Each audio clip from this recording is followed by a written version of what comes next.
Hello students, welcome to Vidya Ajay Academy YouTube channel empowering your excellence. ಈ ಒಂದು ವಿಡಿಯೋದಲ್ಲಿ ನಾನು ಜಾಯಿಂಟ್ ವೆಂಚರ್ನ ಬಗ್ಗೆ ಎಕ್ಸ್ಪ್ಲೈನ್ ಮಾಡಿ ಕೊಡ್ತೀನಿ. ಫಸ್ಟ್ ನಾವು ಕಾನ್ಸೆಪ್ಟ್ಸ್ನ ಅರ್ಥ ಮಾಡ್ಕೊಳ್ಳೋಣ. ಜಾಯಿಂಟ್ ವೆಂಚರ್ ಅಂದರೆ ಏನು ಅಂತ, ಆಮೇಲೆ ನಾವೇನು ಮಾಡೋಣ, ಪ್ರಾಬ್ಲಮ್ಸ್ನ ಸಾಲ್ವ್ ಮಾಡ್ಕೊಂಡು ಹೋಗೋಣ. ಸೊ ಜಾಯಿಂಟ್ ವೆಂಚರ್ ಅಂತಂದರೆ what you mean by joint venture? If you observe the word, there is a two word joint and venture. Joint is nothing but together, correct? No, joint is nothing but together, and venture is nothing but business, or yes, no, business. So joint venture is together conducting any one type of business to earn profit and sharing the profit. ಹಾಗಾದರೆ ಪಾರ್ಟ್ನರ್ಶಿಪ್ಗೆ joint ವೆಂಚರ್ಗೆ ಇರೋ differences ಏನು? I will explain with the concepts. Okay, A and B are the builders. A and B are the builders. A office in R T Nagar and B office in Shanti Nagar with different places. ಓಕೆನಾ? A ಹತ್ರ ಎಷ್ಟಿದೆ? 10 ಲಕ್ಷ ಇದೆ, 10 ಲ್ಯಾಕ್ ಇದೆ. B ಹತ್ರ ಎಷ್ಟಿದೆ? 10 ಲ್ಯಾಕ್ ಇದೆ. ಓಕೆನಾ? A conducting a different project or construction in his office or RT Nagar or wherever it may be. A has its own business or in own construction, like he's constructing a mall or constructing any business, nothing. And B also has its own business, and B also conducting his own what we can call business. But after that one day the tender is called by government. ಒಂದಿನ ಏನಾಗುತ್ತೆ, ಟೆಂಡರ್ನ ಕರೀತಾರೆ. ಟೆಂಡರ್ನ ಕರೀತಾಗ ಟೆಂಡರ್ಗೆ ನಮಗೆ 20 lac rupees amount ಬೇಕಾಗತ್ತೆ. ಆ 20 lac ಆಗ ಏನು ಮಾಡ್ತಾರೆ ಅಂತಂದರೆ, A and B come together. A and B come together and they agree to take over the tender of rupees 20 lakh. So A and B agreed to construct that building, and they are also agreed to contribute the 10 lakh and the 10 lakh amount, and they taken over the tender. This type of business is called joint venture. After completion of the tender, they will agree to go back to their construction.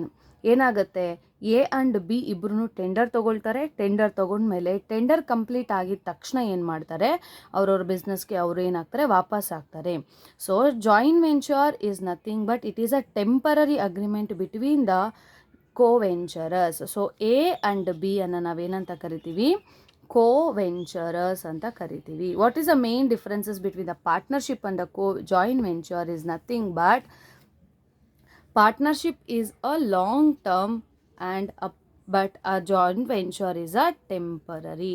ಎಲ್ಲಿವರೆಗೂ ಅವ್ರು ಬಿಸ್ನೆಸ್ನ conduct ಮಾಡ್ತಾರೆ, ಈ ಟೆಂಡರ್ನ complete ಮಾಡೋವರೆಗೂ ಮಾತ್ರನೇ ಬಿಸ್ನೆಸ್ನ complete ಮಾಡ್ತಾರೆ. ಆಮೇಲೆ ಅವ್ರು ಏನು ಮಾಡ್ತಾರೆ, ಅವರವರ ಬಿಸ್ನೆಸ್ಗೆ ಅವರು ವಾಪಸ್ ಹೋಗ್ತಾರೆ. This is a concept of the joint venture. ಇಲ್ಲಿ ಅವ್ರು ಏನು ಮಾಡ್ತಾರೆ, 10 ಲ್ಯಾಕನ್ನು ಇನ್ವೆಸ್ಟ್ ಮಾಡಿದ್ದಾರೆ. So the agreed ratio, for example ಕೆಲವೊಂದ್ಸತಿ ಪ್ರಾಬ್ಲಮಲ್ಲಿ ರೇಷಿಯೋನ ಕೊಟ್ಟಿರ್ತಾರೆ. We want to follow the agreed ratio. Ratio ಕೊಟ್ಟಿಲ್ಲ ಅಂತಂದರೆ 1:1 ರೇಷಿಯೋದಲ್ಲಿ ಅವ್ರು ಏನು ಮಾಡಬೇಕು, ಪ್ರಾಫಿಟ್. ಟೆಂಡರ್ ಎಲ್ಲ ಕಂಪ್ಲೀಟ್ ಆದಮೇಲೆ ಅವ್ರಿಗೆ ಬರ್ತಕ್ಕಂಥ ಅಮೌಂಟನ್ನು ಎ ಆ್ಯಂಡ್ ಬಿ ಏನು ಮಾಡ್ತಾರೆ, ಶೇರ್ ಮಾಡಿಕೊಂಡು ಆ ಒಂದು ಏನಂತಾರೆ, ಆ ಬಿಸ್ನೆಸ್ನ, ಆ ವೆಂಚರ್ನ ಕ್ಲೋಸ್ ಮಾಡ್ತಾರಲ್ಲ, ಆ ಒಂದು ಟೆಂಪರರಿ ಪೀರಿಯಡ್ ಆಗಿರೋದಕ್ಕೆ ಇದನ್ನು ಜಾಯಿಂಟ್ ವೆಂಚರ್ ಅಂತ ಕರಿತೀವಿ.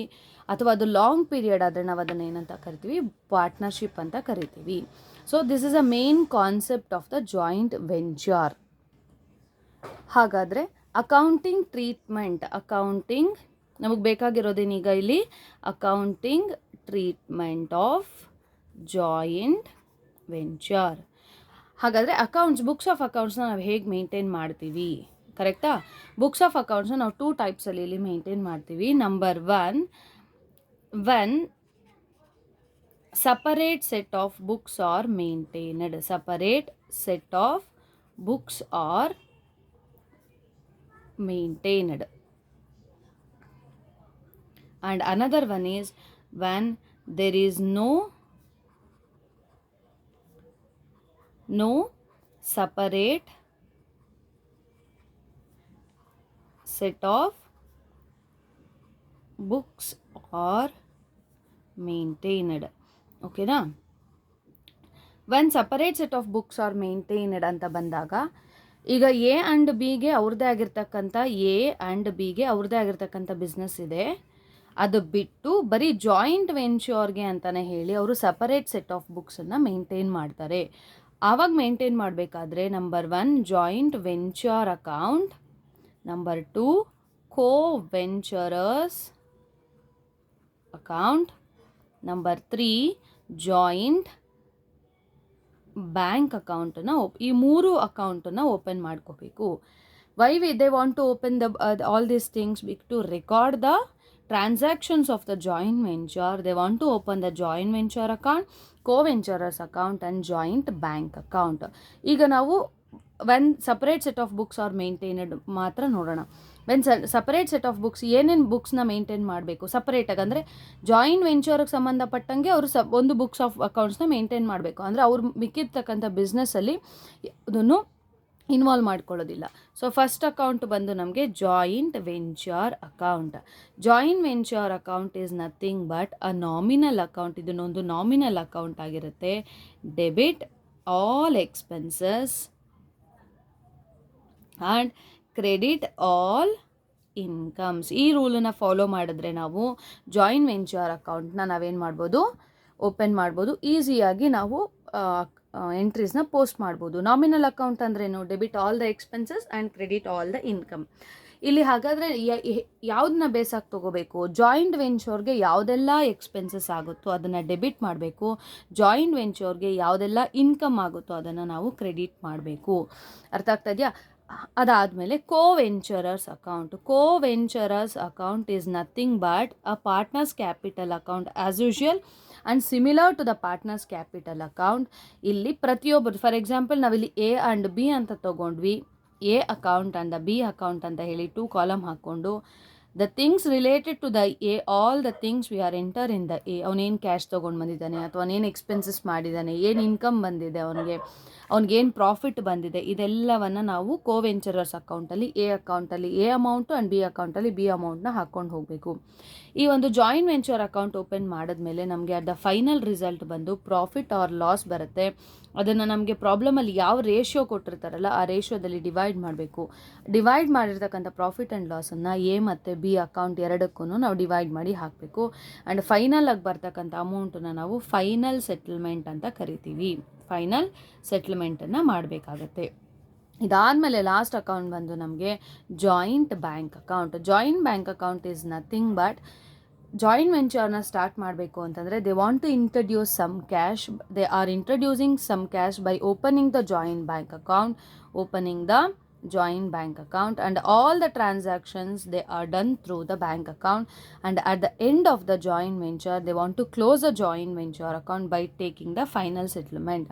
So final settlement amount na, because joint venture is a temporary in nature, that's why they want to close a joint bank account by receiving the final amount. Joint bank account ಏನಾಗಿರಬೇಕು, ನಮಗೆ finally Tally ಆಗಬೇಕು. Tally ಆದರೆ ನಾವು ಮಾಡಿರ್ತಕ್ಕಂಥ problem ನಮಗೆ correct ಆಗಿದೆ ಅಂತ ಅರ್ಥ.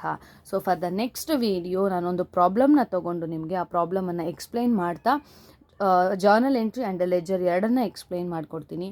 ಯಾರಿಗೆಲ್ಲ ಜಾಯಿಂಟ್ ವೆಂಚರ್ ಕಾನ್ಸೆಪ್ಟ್ ಬೇಕೋ ಪ್ಲೀಸ್ ಅವ್ರಿಗೆ ಶೇರ್ ಮಾಡಿ.